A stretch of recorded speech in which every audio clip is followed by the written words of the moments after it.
Nja kufaana omuntu ayagala okumenya amaka ga Bujingo ne Susan. Maama Phina avudde mu mbeera ka vidiyo kayina mu maaso awo ate ye Nalongo Donizera mukwano naye era mmwe ajja kunyuma eddala ng'omulabyeko Bakadama bo balimbuzibwa ate era mukwano waliyo omwana azze ng'agamba nti munnaye Bujingo yamuzaala n'amusuula eyo kw'otadde ne maama we byonna mbirina mu maaso awo naye nga mugamba mutya mwasiibye mutya muli bulungi bambiga enkola yaffe mbasaba vidiyo eno mugimpereka like n'ensaawa mukwano gwe wenna ate subscribing on Kusuvia News Extra nti mukwano subscribing era onyigene mu notification bell oleme kusubwanga buli kimu kyonna kye mba nteekayo kuba singa onyiga mu notification bell mukwano zino video beera ogenda zifunira gambudde bwe ntyo nkutandise ne Nalongo Donizera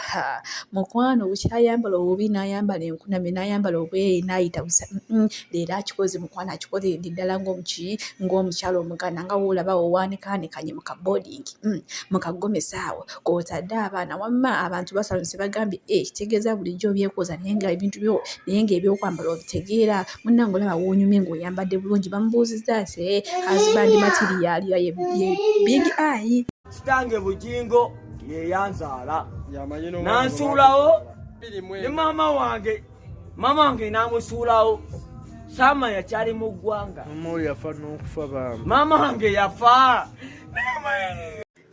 Yoyo munnaye n'omuvubuka omwana mulenzi nga wakakasa nti munnaye Bujingo yakola ki yamuzaala maama we n'amusuula eyo era munnaye maama we yakola ki maama we yafa ne munnaye oba weetegereza ono omuvubuka feesi ye eyagala okufaanamu ya Pastor Bujingo simanyina kyabujja abantu bafaanagana nga tebeeriko yalina luzadde nga tebeeriko yalina nganda kati simanyi oba omuvubuka afaana bufaananyi Pastor Bujingo oba omwana bituufu byayogera nno Bujingo yamuzaala era nze wendi wano nja kuba mbaletera wano ku Kusuvia News Extra kati neeza kiva wa Pastor Bujingo kukkiriza nti Yesu omwana we oba si we akola ki amwesiba era Bujingo kyonna kyanaagamba nti munange omwana wange biki naye namuzaala eyo ng'embeera ekyali mbi ne munsuula nga sobola mulabirira era nja kuba mbibaleetera wano ku Kusuvia News. Malayo gy'oli okozesa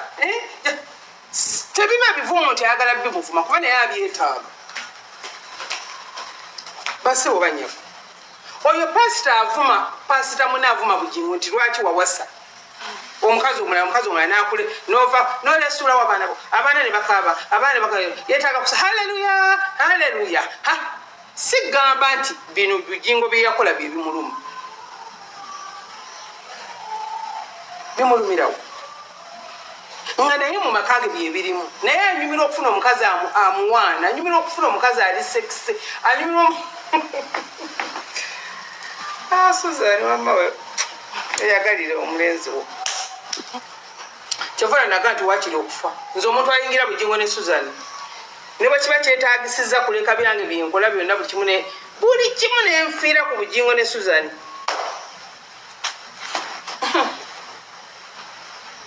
Tati twegasi abasumba 15 tulina olusirika tugenda okusaba mwoyo mutukuvu ake mwoyo wa Daudi ake mwoyo wa Yosa ake mwoyo wa gundi ake simbula omuzimu tereza amaka Mukama tereza ne awoza tereza amaka Mukama bwe baddeewo ne bbaawe ekiraga twakikubi kibatuwaanye. Yoyo n'omunnaye Maama Phina nga yomwewuliddeko ye agambye okufaana omuntu yenna ayagala okulemesa amaka gaani ga Pastor Bujingo kw'otadde n'emakula ga Bujingo Susan Makula agambye era ye ateesoka okuteekawo omukono ne bagutema bwe putu oba obulago ne babutema naye nga teri muntu amanyidde maka gaani ga Bujingo. Maaso awo nina ka vidiyo k'omukyala alina byayogera ku Bakadama mmwe abasindikira abantu be mwaleka Uganda ssente kyokka ate nga we mwali muli mu buzibu tewali n'omu yavaayo okolaki tewali n'omu yavaayo okubayamba era mbambi ngenda kabalekirako wano nsaba ate muggyemu ekyokuyiga naye nga sinaba kubanga nkabateerako mbadde bambinziramu basaba vidiyo eno mugimpereka like era n'ensaba mukwano gwe wenna nga tondaba ku subscribing wano ku Kusuvia News Extra nti mukwano subscribinga onyigene mu notification bell kuba wano wo updates wo zibeerawo buli ssaawa buli kadde buli ddakiika kyenyinza okugamba butereevu kankuteereko ka vidiyo ate tweyongereyo n'amawulire gaffe amalala. Nina ekintu kyennewunya ku bankuba kyeyo wali wano e Uganda ng'ebintu biganye embeera ng'etabuse weekuba kuba eŋŋanda zo n'abaali balina obusobozi okukuyamba oba okukwatirako buli omu yakusenzanga luti mpaka Mukama we yakuteeramu omukisa n'ogenda ebweru. Neewunya lwaki bwe mutuuka eyo mutandika okupokera abantu bano omusimbi bw'otuukanga ku top ojjukiranga nnyo omuntu eyakuteerawo eddaala naye bano abasusi b'amenvu wandibadde obeerekereza.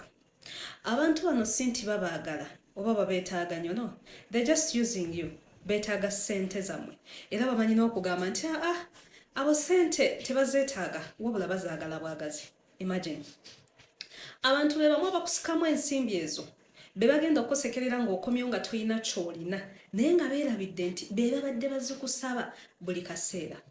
So singa tuba n'obuwanguzi bwonna bwe tutuukako mu bulamu twandibadde tujjukira nnyo nti mu kaseera akazibu ani yambeererawo, ani yankwatirawo, ani yayimirira nange. Bano abasigadde tetubaleka. Sikugambye nti toyamba abantu bo, nedda, wabula njagala olowooze bulungi nnyo nti mu kaseera akazibu ani yambeererawo era ani asaanye okweyagalira mu ntuuyo zange.